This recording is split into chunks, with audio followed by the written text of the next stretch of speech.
বাংলাদেশ ও ভারতের মধ্যে অমীমাংসিত বিষয়গুলোর সমাধান করতে ওমানেই বৈঠকে বসতে যাচ্ছেন অন্তর্বর্তী সরকারের পররাষ্ট্র বিষয়ক উপদেষ্টা মোহাম্মদ তৌহিদ হোসেন ও ভারতের পররাষ্ট্রমন্ত্রী এস জয়শঙ্কর। আগামী ফেব্রুয়ারি মাসের মাঝামাঝিতে ওমানে ইন্ডিয়ান ওশেন কনফারেন্সের ফাঁকে এই বৈঠক হতে পারে। ডেস্ক রিপোর্টে দেখুন বিস্তারিত।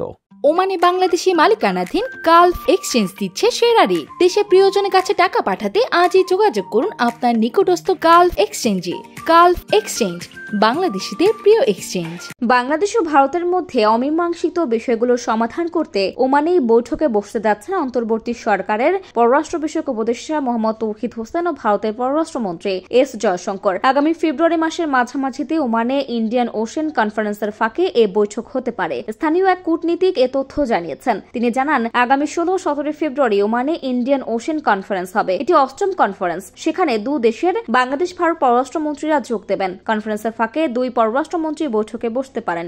উভয় পক্ষ এই বৈঠকের বিষয়ে একমত হয়েছে। এ নিয়ে উভয় পক্ষ কাজ করছে। তৌহিদ জয়শঙ্করের বৈঠকে কোন বিষয়গুলো আলোচনা হতে পারে জানতে চাইলে এ কূটনীতিক বলেন, 5 আগস্টের রাজনৈতিক পট পরিবর্তনের পর দু দেশের সম্পর্কে কিছুটা অবনতি হয়। কিছু অনাকাঙ্ক্ষিত ঘটনাও ঘটেছে। গত সেপ্টেম্বরে নিউ ইয়র্কে প্রথম বৈঠক করেছিল দুই দেশের পররাষ্ট্রমন্ত্রী। এছাড়া গত ডিসেম্বরে ভারতের পররাষ্ট্র সচিব ঢাকা সফর করে গেছেন। বৈঠকে দুই দেশের স্বার্থ সংশ্লিষ্ট বিষয়ে আলোচনা হতে পারে। দুই দেশের মধ্যে কোনো বিষয়ে মতবিরোধ থাকতে পারে, কিন্তু সেটা আবার আলোচনার মাধ্যমে সমাধান হতে পারে। ওমানের স্বর্ণের জগতে বাংলাদেশি বিশ্বস্ত নাম গালফ গোল্ড।